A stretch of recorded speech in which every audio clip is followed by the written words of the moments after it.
Hello, John. Hello, uh, the like everyone in the uh, organizers.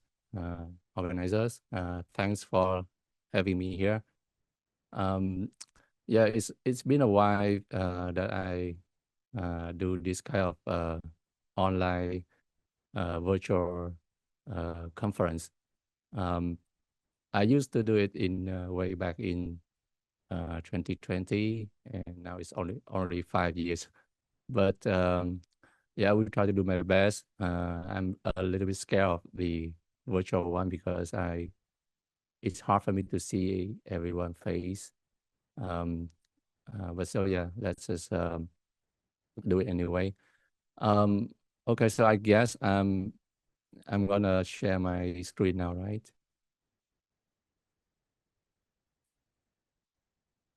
All right, wait. Okay. Hmm. Okay. Uh, so today I will share the uh, topic about design uh, with in the age of AI. And this topic actually came from a discussion that I had with John last year when we met, I think around October or November. And at that time, we talked about AI is everywhere and it actually like everyone now, even not a tech person, also know about AI, right? And it's fun. It's also very interesting to see how technology is developing. But also, it's quite a create a feeling for us as a designer because our like our job is currently, let's say, a bit threatened by AI. So this topic I have in mind is about um, how we, as a designer, can still design better in the age of AI, and it's still something related to us as a human being. Also, like I watched the session from Astro, and I think it's resonate a lot to my talk now, and it's actually a very good organizing when Astro talk first, and then now it's me. So yeah, thanks for putting it that way. Um, so I'm gonna share a little bit about myself. If you don't know me, currently I'm a product designer, product design manager working for Axon. So Axon is an American company that produces taser and the body worn camera for law enforcement. We can say it's for police and a lot of law enforcement agencies in the U.S. and also international. So I use that sentence like prompt and I put it in the Able mm, app. It's called Image Playground, and ask it to generate like a photo for me, and this is the result. And I think it's kind of good. So I just put it here. Um, yeah. So I think we come to this topic with with a question about will AI replace designers anytime soon? And but before we go into that, I actually read a lot recently, and it's not us, it's everyone, right? Everyone is scared of it. Even product managers, engineers, and I think some jobs in real world are currently being replaced by AI now. Like I know that some entry, like data entry jobs, kind of like accountant, that are being replaced by AI. So also for product manager, they also think about it. And one thing that I noticed is how they say like AI is reshaping the product strategy, or the traditional PM role is being redefined. So the actual question, I think, is not about will AI replace us, but it's more about how will AI replace designers. I think that's a better question to ask for us. And so to think about it, I'm just stumbled upon this article written by Dan Moore. He's also very influential on social media about design. He writes a lot about design. You can also visit this post on LinkedIn to read more about it. And I just take some of his already good thoughts and show it to you. So what he wrote is about a competition between a non-designer and a designer. And this competition is like from Brett is a designer using a tool like Webflow versus a non-designer. I think he's a PM, Hendrik, using his lovable.dev. It's also like an AI tool that can generate a design quickly and also code very quickly for anyone who wants to build apps or something like that. So they have 45 minutes to do the design. And so as I mentioned, it's a designer versus non-designer using AI. And can you guess who won the competition? Yeah, the answer is not very surprised that the designer won the competition. But the important thing, the real story that I think we need to focus on is not the result. It's more like what really happened during the match, and that it can tell us something about where our design profession can be shaped, can be reshaped in the future. And it's about the pace of the match, and it looks something like this.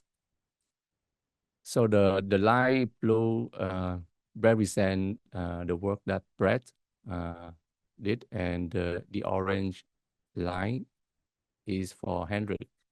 So Brett is a designer and Hendrik is a PM. And as we can see clearly that at the very beginning, when we look at the quality of the design and the time that took them to complete the design, at the beginning, Brett starts very slow, and Henrik, in the other hand, start quickly because he used AI. And but then, like after a while, you can see that the quality of Henrik's design is getting like not improved at all, and it's just go on a straight line. But when we look at Brett's work, we can see that it actually have some slope and then slope and then, but it keep moving on, moving up, like better than the work that Hendrix have. And this bring us to the some of like the conclusion is, so we can see that actually design is about deciding and about consideration. So what I mean by that is, you can see that when we start any design project, we're gonna ask ourselves about what options should we choose for the color theme, what should we use, the typeface, the fonts, what fonts should we use for our headers or for our body text. It's also sometimes when we go details into the design, we have a lot of time consider about the option, like should we use a drop down, should we use a tab. Sometimes it's more like should it be a checkbox? Should it be a toggle and radio buttons? Like a lot of the time, we consider like making decision, right? And even when we come up with like a design, then we're gonna have like 2, 3 options for the whole design, right? And we start to have like uh, pros and cons of different designs, and then we use these options to propose to our like stakeholders, PMs, and we try to get alignment. We try to get what options should we go with, and that is how we do design, right? Always about deciding and consideration about the option that we need to do. And that explains clearly what Brett is like did in the match. You can see that every time that he has uh, like a straight line, it's more like he actually considering a lot of things.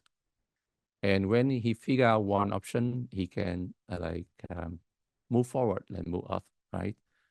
But then again, uh, it's come to somewhere that he needs to consider again, and then just that process repeat and repeat until we get a better result. So another thing that we can like have a conclusion is that AI is really great for getting started. Now we have a lot of UI AI tool that we can use to generate something. It can help us generate some initial ideas, initial UI designs, so we can quickly get started, right? And but also another thing we can conclude from that competition is that the way we do design is really what makes us unique in our always. It means that in each different designer may have a unique way to design for something, right? That makes us different as a human. And so then we can go a little bit deeper inside how we human design. So as I mentioned previously, we take a lot of the time to do a consideration about design option. And in order to do that, we usually need to analyze. We analyze the requirement, the business problem, and then we use our rational thinking to like try to identify the real problem and where it may come from, and then we assume and like for some solution that it will work, we may go out and test. And when we finish the test with the user or with the interview with the user, we can decide on what solution that we can go with. So that normally, I just make it short. Normally, how we do design, right? And those things I call them that is our conscious mind do the work for us. But there was a layer of work that we may not aware of, may not be aware of, is our subconscious mind. And what is that? It's our emotion and feelings. It's our context and feelings. And sometimes it's our habits. What we understand about something is stay inside our mind, deep inside our mind. And those things is shape our perception or our perspective and our experience in the work we are doing every day. And it somehow influence back into our rationale into our analysis and into our like consideration when we do the design. And sometimes we actually don't know about that. And that's what called bias, right? We do design with bias. usually like all the time until we go to our user, then we can realize that everyone is different. So again, the subconscious mind is something that always make us unique in our way, right? And when we compare it into how currently, I mean, I want to emphasize on the word currently, because it's currently now, it's not the future, but how AI design currently. It also use some method, but it's different from us. It's those statistical synthesis, which means it's based on a large data set, and it's not using our subconscious because it still doesn't have it. And it identifies the patterns, and it predicts the result, right? And it's based on a very large set of trained data input by human. So it can be very universal and very generic. When we compare into how we design, we can see that the result from AI can be very generic, but the result for designer, for us as a human, can be a bit more creative. And let's focus more on this part that make us more different, is that the context and the memories of ourselves when like we should live in our world. Through time, we will build our memories and our context, and this will become our experience. That's why, like a senior designer, they have a lot more experience. Sometimes it's not because of the time they spend on the skill or on design. It's more about their memories, their context, their living life. Let's relate it to what Astro said in his talk. Like, he loved writing, he loved music, he loved lyrics, and that actually built his own memories and his own context, right? And he used it into his design experience, and that's what makes him unique as he is. And for us, it's the same, right? The thing we use, the thing that we spend on our life, we build our own experience. And that also help us, like, we know where, when, and how to make decision in very different situation, different problems, different design problem. And now let's go back a little bit to this the chart. I think I really like this chart. What happened is this is actually in the last 11 minutes, the designer, he suddenly changed the typeface, and he used the typeface called Brockman. And what he did, he actually changed the whole feeling, changed the whole experience of the landing page that he did, compared to the work on the other side from the PM using AI. And this like touch in a lot of personality. And where does it come from? It's actually come from his own experience.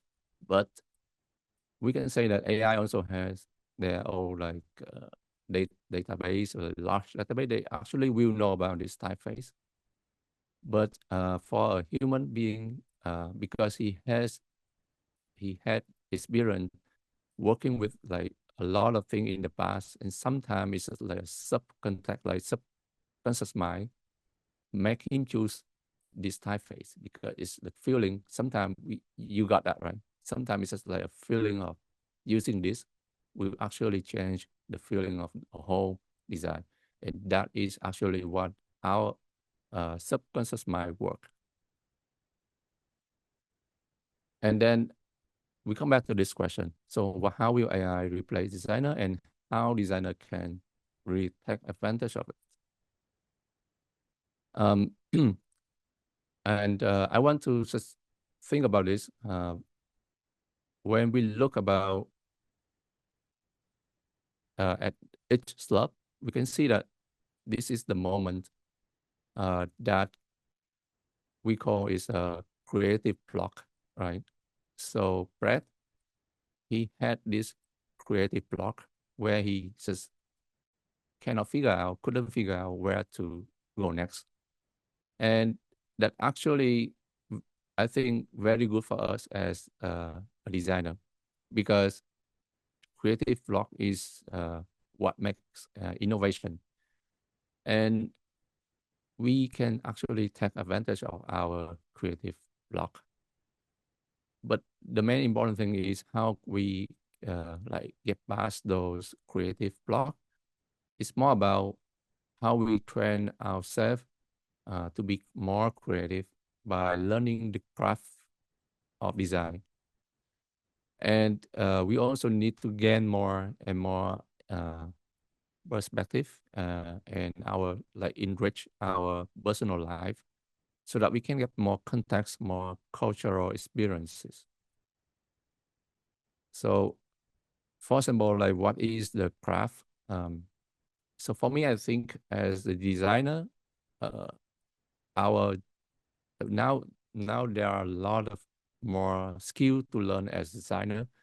Like you need to learn how to do empathy. You need to learn how to do user research, or you need to learn a lot about usability, user experience. But then the foundation, the core of our work is our craft, which means being hands-on with the design. And for me, like a very, I think I don't want to use the word like own, but I spent like 15 years more than that through design, and the time that we actually sit and do design only, like just open the maybe Figma and then try some color, try some variation of design. That is how we are doing the craft. And the more we do that, the better we are at it, right? It's just like the craftsmanship of things. And we are designer, we need to have that in our arsenal. Otherwise, AI will be better than us, right? So doing more will have you like understand more about the work. And when you like get the creative block, you know how to get over it. The second thing is to build our context, our emotion, our understanding of our subconscious mind. Then we need to enrich our personal experience. Like sometimes we maybe just try something new because designer we have that ability, and also I think necessarily to try new things to get more and more experience in our life. And we can do more research, more interview, so that we can also get more context of other people, right? Because sometimes with the same thing, but two different people will think differently, right? And if you can understand how other people think about something else, then you can understand more about the context or the perception of different view, the different view of different people, and that can also support our creativity as well. And another thing is when we look at how Henrik is so fast at the beginning, it is currently now the advantage of AI. And um, for us, it's good to use this as our advantage. Now we can actually use the AI tool to speed up the process, right? And if we can do that, it actually help us to accelerate much faster in our work. Like we can, um, sorry, the content here I think is a little bit wrong, but let me give you like the example of it. So I recently used the ChatGPT feature in my work, and it has the project feature that where you can actually upload a lot of like documents that you have from um, your like PM or from business, and you can put it inside ChatGPT so that ChatGPT can use those as a resource, and then I can actually ask ChatGPT to maybe generating something for me like understanding the whole document and um, try to get me like some of the highlights or summarize, or sometimes it can help me do something like help me generate some tags that I can use inside my prototype or something like that. And then even I use the ChatGPT tool to help me like refine the research. I ask just for like an opinion on what methods should I use, and it can like give me some actually very detailed explanation of it. Um, so yeah, that's one thing you can use, and I think for us, I think you should start using the AI now, at least the AI chat tool, and to get better at it, you just keep asking until you get a good result. Don't stop like asking one question and then stop. It won't go anywhere. But if you keep asking it, keep prompting it, it's gonna get you like a better result at the end.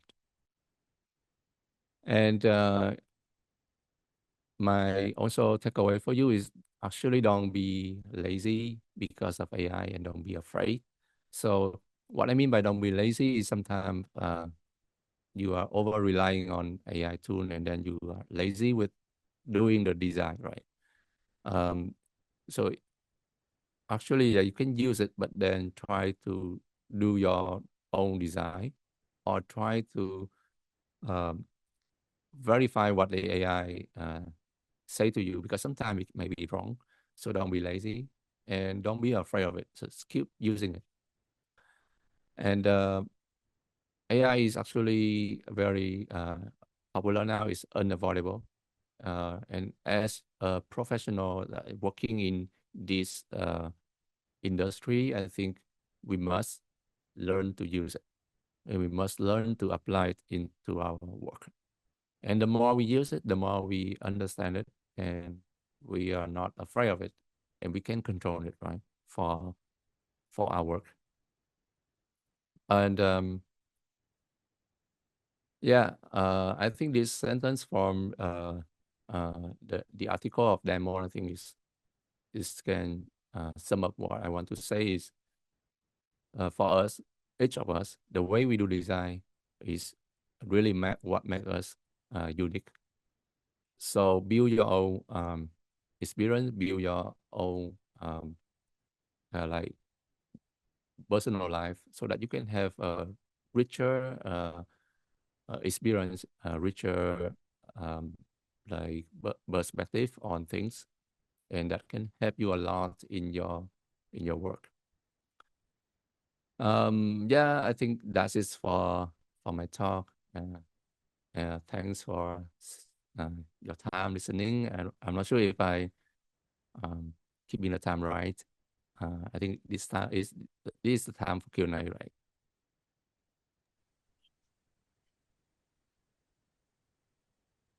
Hi, Lam.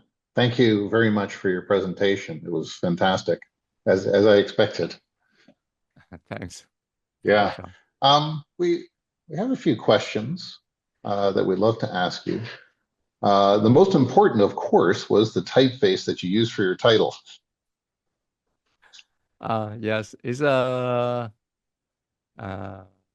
let me let me try to see. I I don't remember, but I think it's gonna be the Baram from the uh, yeah, supply science. I think it's from a famous agency. Yes, you can. I can just say it's supply science. Yeah, gotcha. So now that we've got all the important stuff out of the way, I've got a few more Yeah. questions for you. Yeah. Thanks. Um, with this AI thing, I think, maybe what we're seeing is that it's kind of maybe clawing away at some of the more technical skills that designers are doing. And so to me, this kind of places emphasis back on the soft skills, and that we really need to nurture that to be good designers. And sort of what we've been talking about in this conference before around being able to discuss and ideate and articulate things very clearly and come up with solutions. The bots are not there yet. We're needing to be in a room together and to work through challenges and figure out how to deal with constraints. I mean, that's kind of design, right? Dealing with constraints. So it's the soft skills. What are your thoughts on this? Because I feel like this is the bridge that we still have an advantage on. We have the advantage of kind of bridging the business and the product and the user, and that will take some time before that's sort of in the realm of the bots, right? What are your thoughts on this, particularly around soft skills that you think people should really focus on to help with their design career? Yeah, um, I think it's for me personally. I think it actually the thing is actually help me as a designer to spend time to um, try to uh, critic criticize my thought. So it's more like usually I have a thought of something, and uh, for quickly debate, I will use AI. And yeah, personally, because I think it's important to verify your thought first. Is it good? Is it true? And sometimes using AI can be helpful at the first moment. I think and then when I reshape the thought, then I can bring that into discussion with other people. And sometimes it can be better already, comparing to like before when we have just very raw thought and then we just brought it directly to everyone, and then we get disagreement right away, and it will be demotivate for us. But if we can just make it better first by using AI, and I think it's good because the AI model now is very advanced already. It has reasoning, and I think sometimes it's already can help you to reshape, like to shape it much better than your original thought. Uh, So I think that's one thing we can use. Yeah, I would agree with that. I think another thing, maybe in the spirit of your presentation, was around time away from the screen kind of gives us our advantage. Mm. The about writing and crafting things off screen, music and movies. What was funny is a couple of years ago when I went to an international film festival in Korea. And there was something so amazing about just absorbing these different perspectives from different filmmakers around the world that were very indie. And I could really take that in and internalize it. And I think it helps my creative output to just see all those perspectives in different parts of the world that I just would never be exposed to normally. It felt very good, and it felt like I was recharging my creativity. What about you? Because I think, yeah, Astro kind of said, look, when I do my writing, it really helps me a lot. What's your kind of secret weapon for kind of charging your creativity outside of being on your laptop? Yes, actually, for me, I think the first thing come to mind is the hosting events kind of thing. Uh, it's like a thing for me to break out of the block. So imagine like trying to do something different. So I used to talk. I remember I used to talk with one of my team member in the past. So she's kind of still very young and just getting started in designing. And then she asked me like if whether should she take more design work after the work, like after the 9 to 5, and then should she take something more about it. I say no, maybe you can should take something different, because if you keep like maybe if you are so tired already and then you go home and you take another thing similar to what you're doing 9 to 5, then it can kill your motivation, your creativity. But if you take something else, something else sometimes, it actually much better because you feel refreshed and you get something new. And for me, the kind of doing events and conference is that kind of things.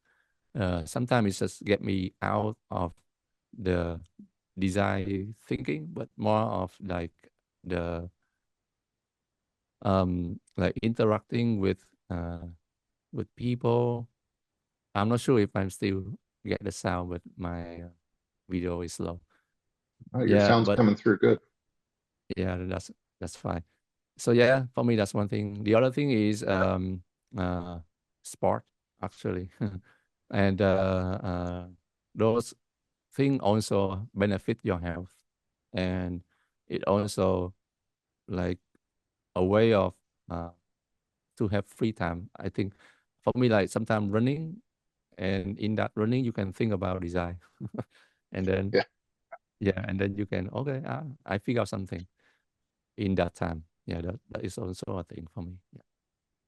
Yeah, it is weird that, when it's these places and times where you're not expecting to be thinking about design and you do, and sometimes you come up with solutions to your biggest problems in those non-work times in these different settings. And it's, I don't know, listening to that and knowing that that's possible, I think is important. Not just being directly in front of a computer and assuming all of your best ideas are going to come then. So yes, Lam, I'm so happy you could join us. Thank you very much for your talk. And I hope to see you again at the next UXVN event. Yeah, sure, sure. Yeah, thanks again for having me. Yeah, Thanks, and Lam. yeah, congratulations on the event. Mm. Thank you. Thank you. All right.